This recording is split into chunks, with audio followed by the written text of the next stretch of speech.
Toda la obra de Vicky Cashman se debate en torno al conflicto palestino-israelí, pero en esta exposición concretamente se concentra en torno al archivo que el artista viene organizando o acumulando en los últimos 26 años de su carrera como fotoperiodista en Israel.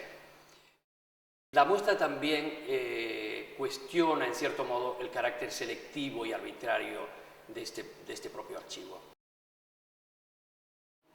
En el centro de esta muestra figura mi archivo, un medio por el cual tengo la oportunidad de mirar mis trabajos de diferentes modos. Es decir, cómo el trabajo periodístico pasa a la sala de arte, cómo la sala de arte lo muestra de diferentes maneras, como una proyección, como un print, fuera del contexto original.